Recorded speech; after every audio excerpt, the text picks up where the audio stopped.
Orhan stands alone inside an old, broken tunnel. The place is silent, so he stays alert and keeps his weapon ready. Without warning, several demon rats rush straight at him. He reacts instantly and cuts them down with quick, clean sword swings. After the fight, he pauses for a moment. His breathing is steady. His body doesn't feel weak. He realizes he is not as rusty as he believed. That small success gives him hope. Maybe his dream of becoming a true swordsman is not dead yet. Before he can relax, a group of goblins appears ahead.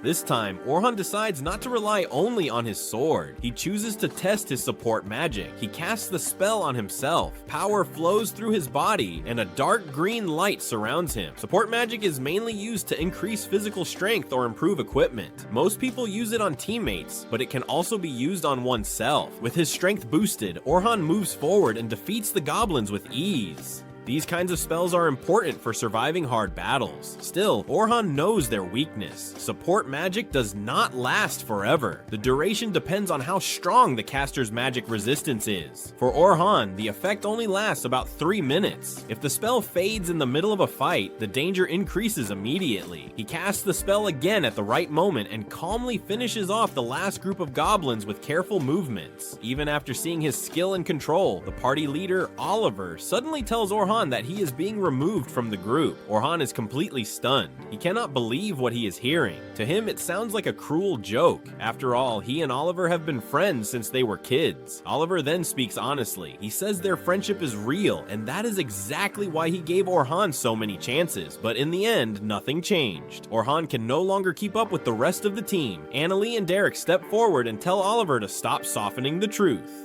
They bluntly tell Orhan that he is being kicked out because he is not strong enough. Orhan stands there, frozen. His mind struggles to accept it. This party was formed by Orhan and Oliver 8 years ago. They grew fast and became incredibly powerful. They were the first group to ever reach the 94th floor of the Southern Great Dungeon. Because of that, people began calling them the Heroes Party. Oliver admits that Orhan's support magic is not useless, but during their last mission, they saw enchanters from other teams. After comparing the difference, they realized how far behind Orhan truly was. Orhan reminds them that he is a swordsman, not a pure enchanter. Support magic was never supposed to be his main role. Dennis suddenly snaps at him and tells him to stop lying. He says Orhan only changed roles because Oliver was always better with a sword. Orhan denies it. He explains that the party desperately needed an enchanter, and he was the one with the most talent for it. He even created his own magic to cover his weaknesses. That effort is likely the reason they survived the deepest dungeon floors. Oliver ends the argument. He tells Orhan it no longer matters because they have already found a replacement. Orhan's eyes widen. He asks if this is really how they plan to treat him after everything they have been through. Deep down, he knows Oliver is right. There is no reason to keep fighting. Holding on to his last bit of pride, Orhan turns around and walks away. As he leaves, Annalie calls out to him. She says people like him are called Jack of all trades. He can do many things, but he is never truly great at any one of them. Later, while walking through the tunnel, Orhan thinks about those words. He believes he is flexible enough to master both the sword and magic, and when that day comes, no one will dare call him that again. Feeling exhausted, Orhan decides to head home. At the dungeon entrance, a group of adventurers suddenly runs out. They are pale, shaking, and clearly terrified. Orhan ignores them and keeps walking. Then he hears something that makes him slow down. They are talking about being ambushed by a large group of orcs. With no way to fight back, they were forced to retreat, and in their escape, they had no choice but to leave behind the new girl who joined their party earlier that day. Orhan suddenly stops when he hears their conversation. He knows he should walk away and stay out of it. Even so, his body refuses to move. His hand tightens into a fist. He understands better than anyone how painful it is to be abandoned by your own team. The adventurers begin defending their choice, saying they had no option but to leave the girl behind. That is when Orhan finally speaks. He tells them that people like them anger him the most. They argue back, claiming that even if they had stayed, the result would have been the same. Their leader loses his temper after being questioned by a stranger. He throws a punch at Orhan. Orhan calmly blocks the attack and strikes back, slamming the man hard onto the ground. He then asks them where they left the girl. Deep inside the dungeon, the girl is pressed against a stone wall. Orcs slowly close in on her from every side. She raises a magical barrier to protect herself. For a short time, it holds, but the orcs keep smashing it again and again until it finally breaks. With nowhere left to run, she lowers her head and quietly accepts what is is coming. Suddenly, a strong wind sweeps through the room. In the next instant, Orhan appears in front of her. Without hesitation, he casts his support magic and charges forward. His sword flashes as he cuts down several orcs. The girl stares in disbelief. She has never seen someone fight while using support magic at the same time. She cannot tell if he is a swordsman or an enchanter. Orhan keeps moving, striking down enemy after enemy. The girl watches in shock, unable to look away. As the fight continues, Orhan realizes there are many orcs. He understands why a weak party would choose to flee. Even so, he knows they are no threat to him. Using his enhanced blade, he finishes the remaining orcs in a single swift attack. When the battle ends, Orhan walks over and asks if she is hurt. The girl suddenly collapses and breaks down in tears. A few minutes later, they leave through a nearby exit. Outside the dungeon, Orhan tells her goodbye and starts to walk away. She quickly stops him and says she wants to thank him properly. She introduces herself as Sophia and offers to buy him dinner as a way of showing her gratitude. Orhan refuses at first, saying he did not save her for thanks. Sophia looks at him with pleading eyes. He sighs and gives in, unable to turn her down. He agrees to eat with her. Before they leave, Orhan notices the symbol on her cloak. It feels familiar, though he cannot remember where he has seen it. That night, they arrive at a small restaurant. Sophia says it is her favorite place. When Orhan sees the sign outside, his memory clicks. The symbol belongs to one of the rabbit shops. He connects it to the crest on her cloak and realizes that Sophia is part of the Night Sky Silver Rabbits, one of the largest guilds in the kingdom of Nohitten. Inside the restaurant, Sophia suddenly runs into her older sister, Selma. Sophia asks why she is there, and Selma casually replies that she had business nearby and stopped to eat. Selma notices Orhan and immediately scolds Sophia, saying it is too early for her to be hanging around men. Sophia is surprised to learn that Orhan and Selma already know each other. Selma is a member of an S-rank team, the strongest group within the Silver Rabbits. She is also known as the most powerful enchanter on the continent. She was the one who made enchantment famous. She created the idea of dividing parties into roles: attackers to fight, defenders to protect, and supporters to assist from behind. That system changed how all adventurers prepare for dungeons. It was because of her influence that Orhan chose to become an enchanter for his old party, and after seeing Selma's overwhelming enchantments during a raid last month, Oliver and the others decided Orhan was no longer needed. Orhan looks at Selma, confused by the cold glare she gives him. Suddenly, Selma accuses him of trying to get close to her 14-year-old sister. Orhan quickly explains that all he agreed to was dinner and that his intentions are clean. That answer only makes Selma angrier. She assumes he is saying Sophia is not good enough for him. Before things get worse, Sophia steps in and tells Selma to stop yelling. She reminds her that this man is the one who saved her life. Selma looks confused at first. Then, after a moment, her expression changes. She finally understands what happened. Sophia went into the dungeon alone. Sophia lowers her head and apologizes. The three of them sit down and begin eating together. Sophia is still curious about how Orhan and Selma know each other. Orhan explains that they met during a large raid. Back then, both of them were enchanters assigned to the same unit. Selma ranked higher, so she led the group while Orhan supported her during the mission. Selma looks surprised that Sophia does not recognize Orhan's name. She tells her that he was part of the famous Heroes Party. Sophia gasps and immediately starts acting much more polite toward him. Orhan quickly clears things up. He tells them he is no longer part of the Heroes Party. Selma is shocked. She cannot believe such a skilled enchanter was let go. She asks if that means Orhan is free now. Orhan assumes she is about to invite him to join the Silver Rabbits. Before she can finish, he refuses and says he does not plan to join any party. Selma stops him and says he misunderstood. She is not trying to recruit him. Instead, she wants him to serve as a tutor for a training expedition starting tomorrow. His job would be to help guide and train new recruits. The plan is for adventurers ranked A and above to lead the group. Over 3 days, they will descend 50 floors into the Southern Great Dungeon. Orhan is stunned. Even elite adventurers usually take 6 months or more to reach that depth. Selma admits it will be extremely difficult, but if they take the shortest route, it is possible. Orhan realizes something does not add up. The plan is dangerous enough that the clan could have rejected the sponsors if they wanted. That means there must be another reason. After thinking for a moment, he understands. If new recruits who cannot even defeat a floor boss are allowed to reach deeper levels, the entire clan will grow stronger much faster. Selma looks surprised. She did not expect Orhan to figure that out so quickly. In the dungeon, a boss appears every 10 floors. Defeating it is required to go deeper. New recruits often get badly injured or even die during these fights. But if a tutor defeats the boss instead, the recruits only need to register at the crystal and continue. That is why the clan needs as many powerful tutors as possible. Selma gently takes Orhan's hands and tells him she truly respects him. That is why she wants him on this mission. Hearing her words, Orhan remembers being kicked out of the heroes party because his support magic was weaker than hers. The thought alone tells him one thing clearly: if he returns to being an enchanter, he will regret it. He pulls his hands back and tells Selma he cannot join because he already has plans. Sophia suddenly looks at him with pleading eyes and begs him to come along. Orhan gives up. He agrees, but with one condition. He tells Selma that he has switched paths. If he joins them, it will be as a swordsman, not an enchanter. Selma is surprised but does not argue. If things go wrong, she believes he can always return to enchantment. She tells him to be at Silver Rabbit headquarters the next morning. Later that night, Orhan visits his favorite shop. The owner is about to close, but still invites him in for a drink. The old man thanks Orhan for promoting the store back when he was a famous adventurer. Because of that, business has been great. Orhan feels awkward and admits he is no longer part of the heroes party. Even so, the owner thanks him sincerely. Orhan is confused. Despite being cast aside, he is still being appreciated. The old man smiles and tells him that he feels Orhan will receive many more thanks in the future. He says leaving the heroes party may actually turn out to be a blessing, one Orhan simply cannot see yet. He tells Orhan to trust his heart and walk his own path.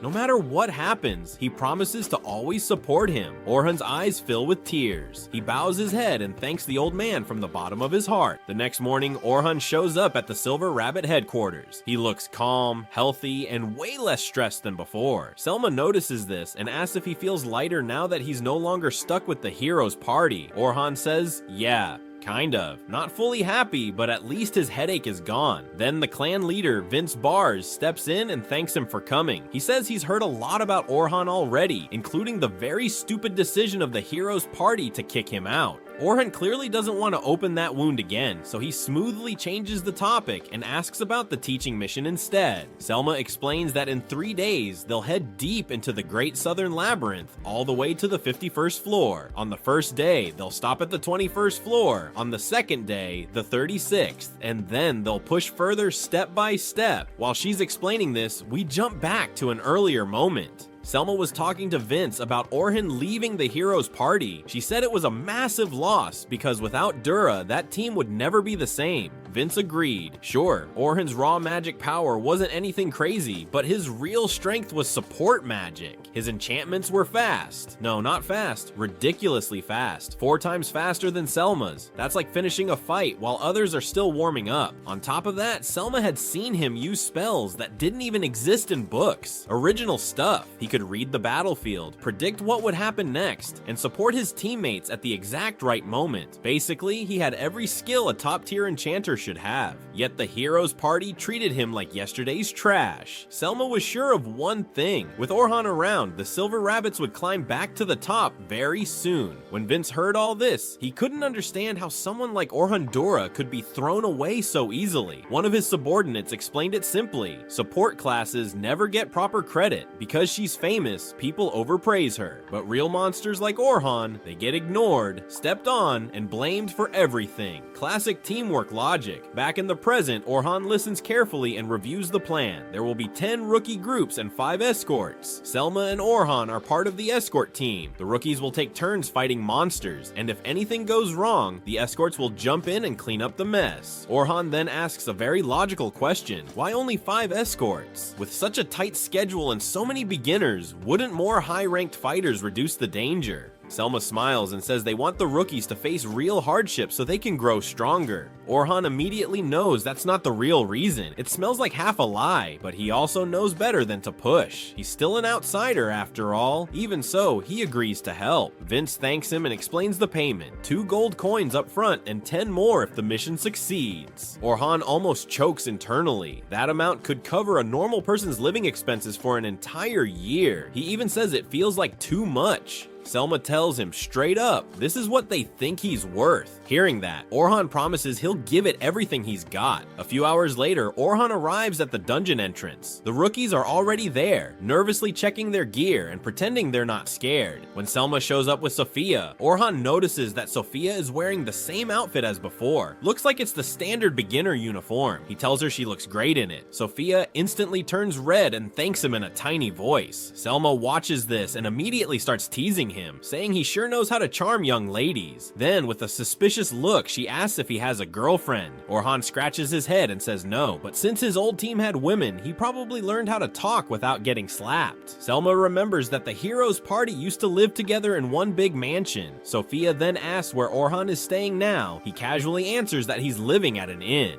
And just like that, the journey into the labyrinth is about to begin. The moment Sophia asks where Orhan is living, Selma completely freezes. Her brain instantly jumps to the worst conclusion. Why does her little sister want to know his address? Is she planning a visit, a surprise visit, a totally not suspicious visit? Selma panics so hard that Sophia has to wave her hands and quickly explain she was just curious. Nothing else. Selma calms down a little. To escape that awkward moment, Selma switches topics and asks why Orhan is standing so far away from the rookies. Orhan calmly explains that since he's an outsider, he doesn't want to crowd them. In fact, keeping some distance actually makes beginners more alert. Nervous people pay more attention. It's scary, but useful. Since we're already talking about nervous rookies, Orhan suggests Selma help calm them down. She agrees and tells Sophia to go meet up with her team. Not long after, Orhan walks with Selma toward 3 adventurers who are assigned as escorts. Selma introduces Orhan with full confidence, praising him and saying he'll be an amazing teammate. Coming from someone like her, that praise hits hard, and the 3 escorts instantly believe it. Orhan, meanwhile, is quietly dying inside and asks her not to hype him up so much, especially in front of others. Introductions begin. The blue-haired guy says his name is Anthem and that he's a defender.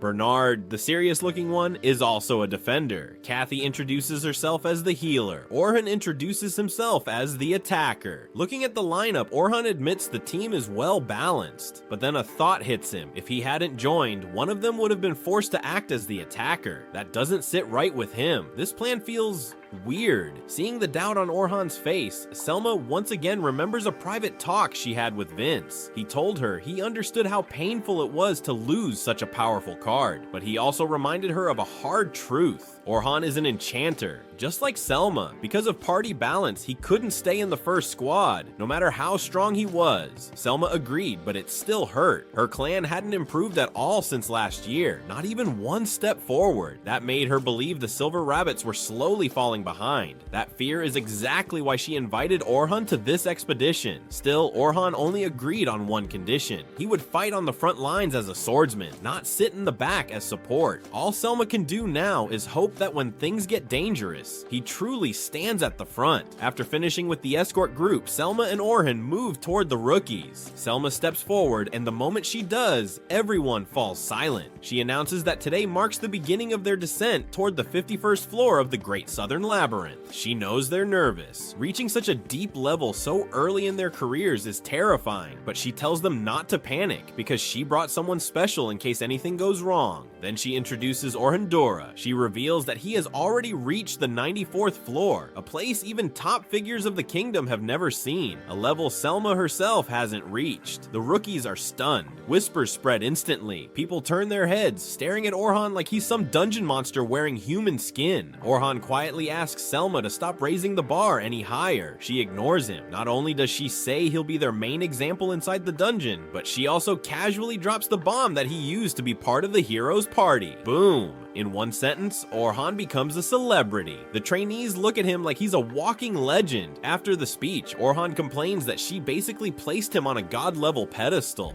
Selma says it was necessary. If the rookies feel safe, they'll perform better. In Orhan's head, though, the word hero only matters if it helps his grandfather run the shop back home. That's it. He just hopes all this attention doesn't turn into a massive headache later. Selma then assigns Orhan to Team 10, made up of the most talented rookies. If they learn teamwork, they could easily reach the middle floors. She grabs Orhan's hand, giving it a gentle squeeze, as if asking him to look after them. Orhan isn't sure if trusting an outsider this much is wise, but it's too late now. He walks over to Team 10. 3 rookies are standing there, including Sophia. Orhan looks around. Something feels off. Someone is missing. After a quick head count, Orhan realizes something uncomfortable. Yes, everyone is present, but this team is tiny, way too tiny. Sending so few rookies together is risky, extremely risky. The confident boy steps forward with a smile that screams future headache and says that no one else can keep up with their speed anyway. Orhan looks at him and silently wonders what kind of menace this kid will become when he grows up if he already has this much attitude now. Orhan tells them to introduce themselves properly. The smug kid goes first. He says his name is Logan Hayward and proudly declares that he's an enchanter who will one day surpass Selma herself. Orhan nods politely, but inside he's thinking, ah yes, confidence level, boss fight. Next is Caroline Inglot, who introduces herself as a defender. Orhan quickly notices something strange. For a defender, she's barely wearing any protective gear. When he asks about it, Caroline casually explains that she hates armor and shields. She prefers dodging instead of blocking because the idea of disgusting monsters touching her makes her sick. Ironically, because she wants to kill monsters more than anything, she picked the class that forces her to get as close to them as possible. That logic hurts Orhan's brain. He calmly points out that dodging attacks is much harder than blocking them, especially for someone with little experience. He asks if anyone in the clan tried to stop her. Logan answers that plenty of people did,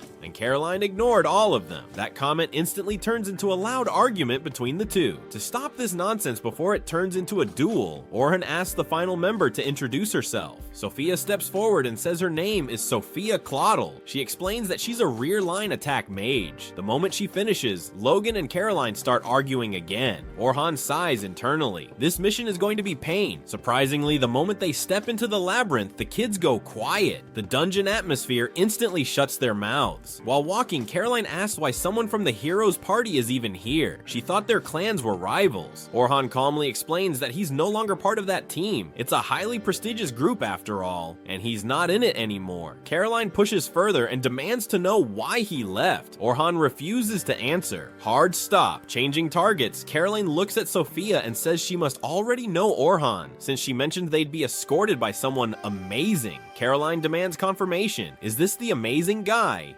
Cornered, Sophia turns as red as her hair and admits that yes, this is him. She says Orhan saved her life once, that he's incredibly strong, and that he used to be part of the hero's party. She also says her sister told her not to worry, because as long as Dora was there, everything would be fine. Orhan listens quietly. He doesn't see himself as a hero at all. He even wonders if Selma exaggerated everything just to keep her sister calm. Suddenly, 2 wolves that had been silently watching decide to attack from behind. Bad idea. They leap forward and instantly trigger a magical trap Orhan placed earlier along the path. The wolves are neutralized before they even reach the group. Orhan feels relieved. Preparing traps for surprise attacks was the right call. These kinds of enemies aren't worth wasting time on. Time is precious here. If they're going to struggle, it should be against real threats. Later, when Team 10 reaches the 20th floor, Orhan has seen enough. He won't have much trouble supervising them for the rest of the expedition. Logan, despite being annoying, is actually talented. His enchantments are solid, and if he performs well in longer fights, he'll be very useful in a ranked group someday. That said, he's terrible at giving orders, which is a big problem for his role. Still, that's something he can learn with time. Caroline is insanely fast, just like a dodge-based defender should be, but she has 2 serious problems. First, she attacks without thinking and constantly puts herself in danger. Yes, she needs to be on the front line, but the way she throws herself into danger is worrying. Second, she only uses 2 daggers. They fit her style, but the damage output is low. The team lacks firepower because of it. Sophia isn't as flashy as the other 2, but she's already stronger than an average rookie. She hesitates sometimes and stays passive during fights, but that should improve once she syncs better with her teammates. Most importantly, she doesn't have any major weaknesses, which makes her future growth very promising. Meanwhile, Selma's group, with help from the escorts, defeats the boss of the 20th floor. After that, the rookies register the floor on their guild cards, officially ending the first day of the expedition. With some time to relax, Selma asks Orhan what he thinks. He says Team 10 has serious potential, but they don't work well together yet. He admits he's especially worried about Caroline. Selma says she's already improved a lot recently. Orhan can't help but wonder how terrifying she must have been before that improvement. The next morning, Orhan's mood crashes hard. He opens the newspaper and sees a front-page article about the heroes party's new enchanter. The article openly states that Orhan was expelled. No mercy, no respect. it. Angry and humiliated, he crushes the paper in his hands. What worries him even more is the thought that some rookie might have read it and started looking at him differently. That's the last thing he wants. As he leaves the inn and heads to the meeting point, a familiar voice calls out to him. It's Luna, someone he hasn't seen in a long time. Back when Orhan was still in the hero's party, when everyone else treated him worse and worse, Luna stayed kind. Always. When he was expelled, she wasn't there. She had been away handling a family matter. And deep down, Orhan believes that if she had been there, things might have gone differently. Luna looks at him with desperate eyes and begs him to come back to the party. Orhan asks the obvious question, do the others want him back too? Luna hesitates and admits that she's the only one asking. Still, she promises that if he returns, she'll do everything she can to convince the others. Orhan can see she means it. She's serious. But he shakes his head. It's too late now, especially after that article. Luna grabs his hand and reminds him of their promise to conquer the great labyrinth together. Orhan's expression hardens. He pulls his hand away and says that promise was made by 3 people. Him, Luna, and Oliver. And Oliver was the one who kicked him out. That promise is dead. With that, Orhan walks away, irritated and heavy-hearted. Deep down, he admits that he truly wanted the 3 of them to stay together forever. He really wanted that future, but wishing won't change reality. Orhan Dora has no place to return to anymore.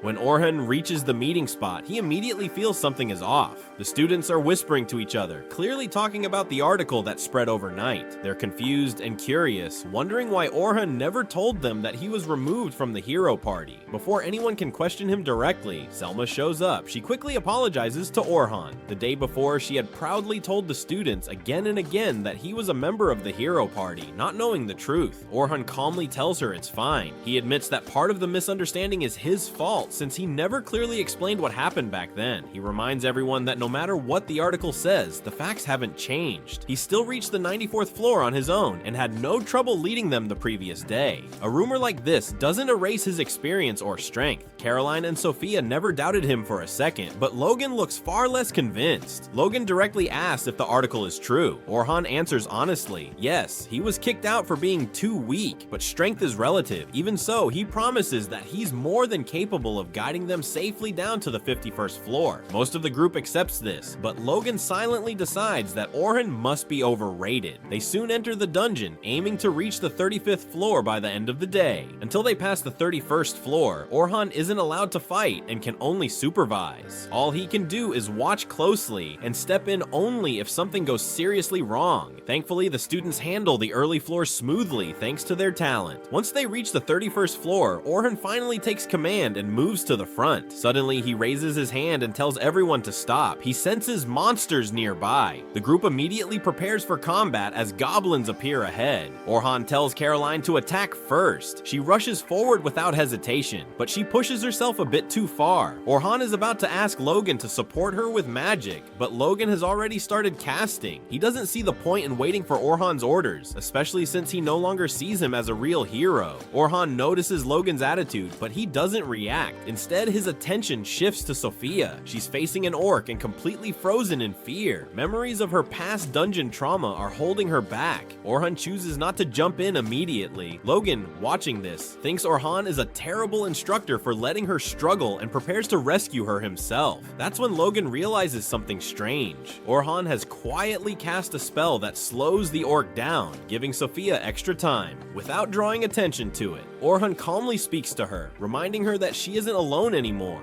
Caroline, Logan, and he are all right there. If anything goes wrong, they'll help her. Those words make a huge difference. Regaining her confidence, Sophia launches a powerful fire javelin spell and completely destroys the orc. Even Orhan is caught off guard. He didn't know she could use advanced level magic. Caroline excitedly praises Sophia, and Orhan congratulates her sincerely. Logan, however, is left stunned. Orhan's timing, judgment, and hidden spellcasting were flawless. It makes no sense to him that someone with skills like this would be expelled from the hero party. For the first time, he starts questioning what he believes. The group eventually reaches the 35th floor, but their progress comes to a sudden halt when a massive tarantula blocks their path. Logan panics. He knows none of them can beat that monster alone. He's just about to suggest retreating when Orhan calmly gives an order. He tells Logan to cast speed, magic power, and defense buffs on the team because they're going to fight. Logan thinks attacking the giant spider is completely insane, but before he can argue, Caroline has already rushed forward to face it head on. He panics and tries to follow her, but Orhan quickly stops him. He explains that as a support mage, Logan would only put himself in danger by going to the front. Instead, Orhan shouts instructions to Caroline. He tells her to leap over the spider and strike from behind. She follows his command perfectly, jumping over the massive creature and landing several solid blows on its back. The spider immediately turns all its attention toward her. Orhan tells Caroline to keep the monster focused on her, but warns her to stay away from its poison. Thanks to her speed, she barely manages to stay ahead of the spider's attacks. Seeing this, Orhan orders Logan to keep the buffs active while Sophia prepares her spell. Once Sophia finishes casting, she releases multiple wind blades. The sharp air slashes slice through the spider's legs, cutting off 4 of them and slamming the creature into the ground.